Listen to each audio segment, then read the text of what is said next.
Alright, I'm still sort of fighting this bug.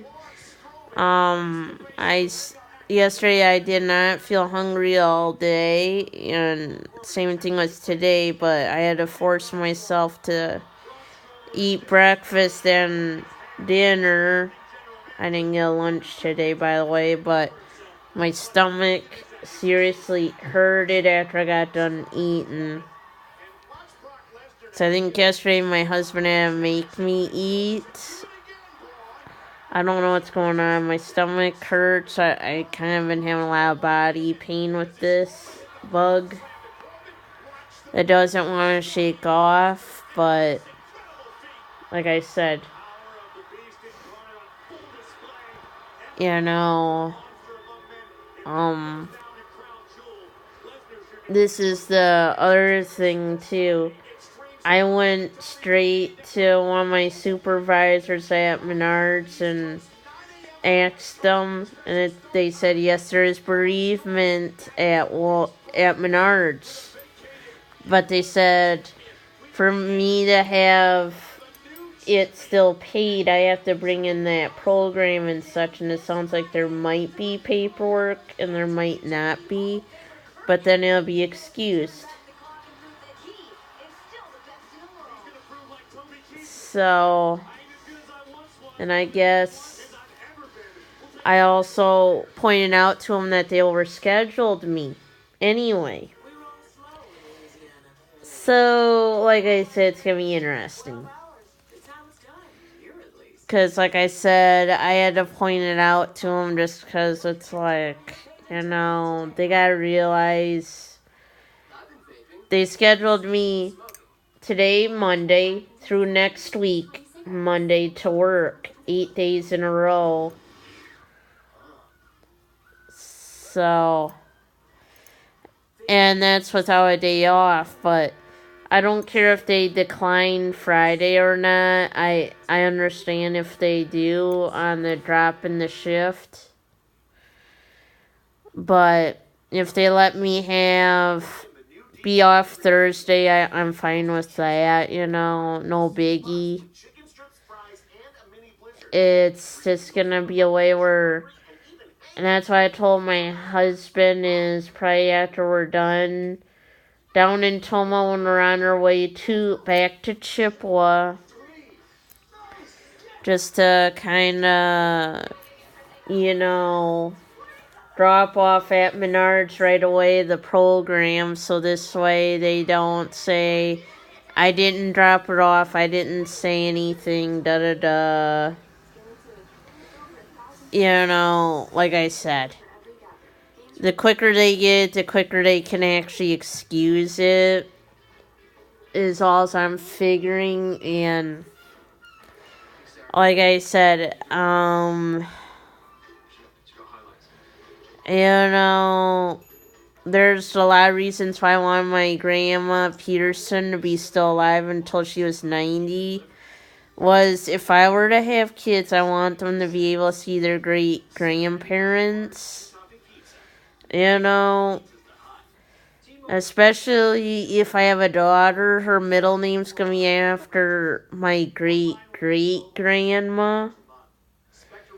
So, but her first name's gonna be my middle name, basically. So, yeah, I mean that would be nice, you know, and you know,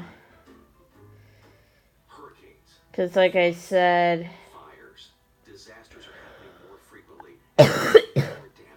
so, because I did actually met my great great grandma Lola Iverson, but I was an infant probably when she died and when I met her, so I pretty much don't really have any memory of her. But, you know.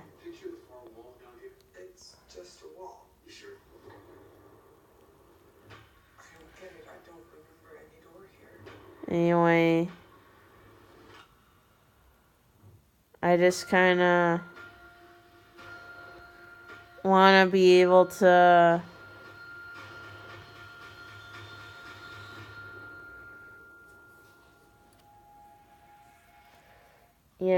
be able to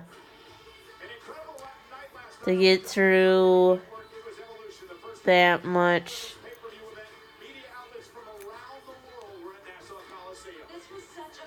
So the thing I don't really want to tell anyone is,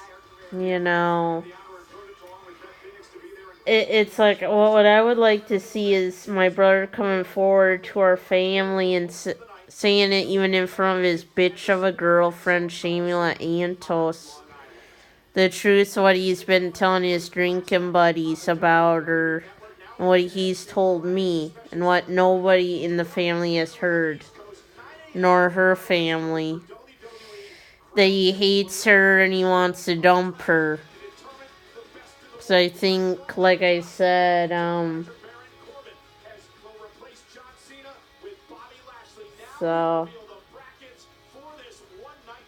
but yeah.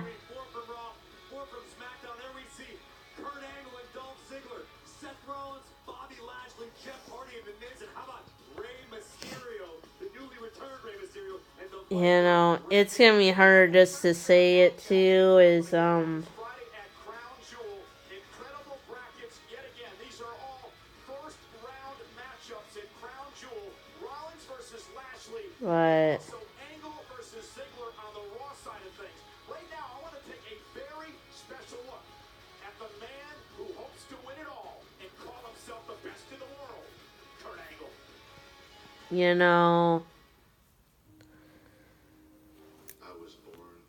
it's gonna be hard to say this to people,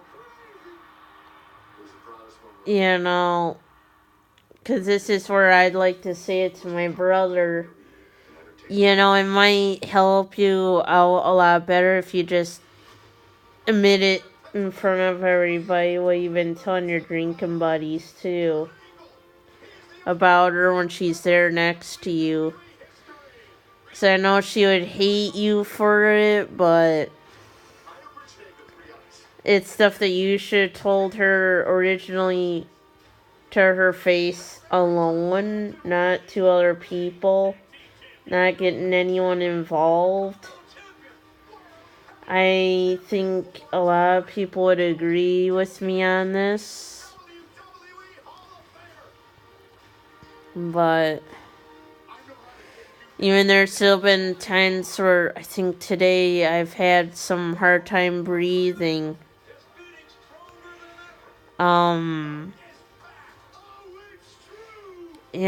Like I said, I think like last night I had some chest pains, but yeah. So.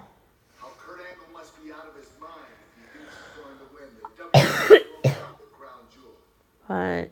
Well, to those who say that, was I out of my mind when I outlasted the competition and won the 2000 King of the Ring? It's gonna be something when you tell people too that when I won an Olympic gold medal with a broken freaking neck. But I'll tell you this. It's like, I think too,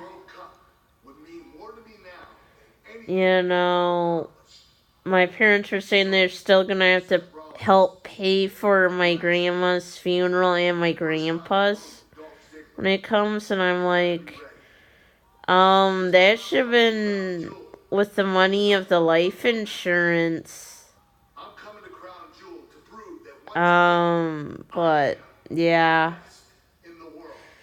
because like I said, the doctors really did nothing for her. They could have done stuff that kept her going.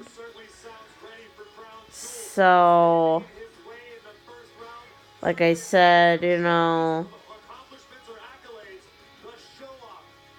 but here's the problem I'm having right now is,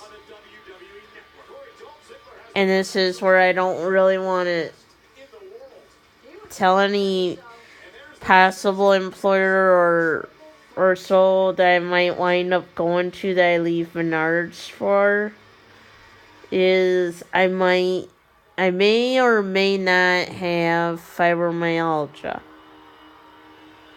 I just have to be checked on what's going on with my joints.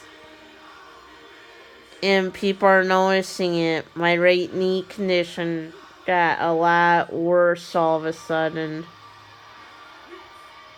And, you know, it's gonna be wild, but then, like, today, Menards had to frickin' leave me outside alone, even though they wanted the other cart pusher, Dan, on the register the whole time. I'm like, you don't do that if you know you got another cart pusher. If we were both going at it out there, it's like, I know you don't have a whole lot of cashiers, but, you know, you really should just get,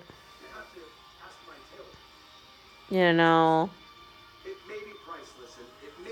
a whole nother, it's like just get another cashier hired or replace Dan with another cart pusher and make him officially a cashier. You know, that's all I can say. But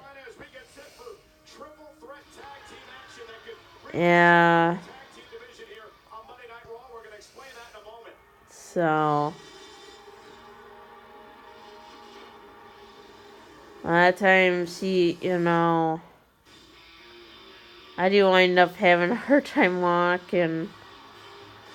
So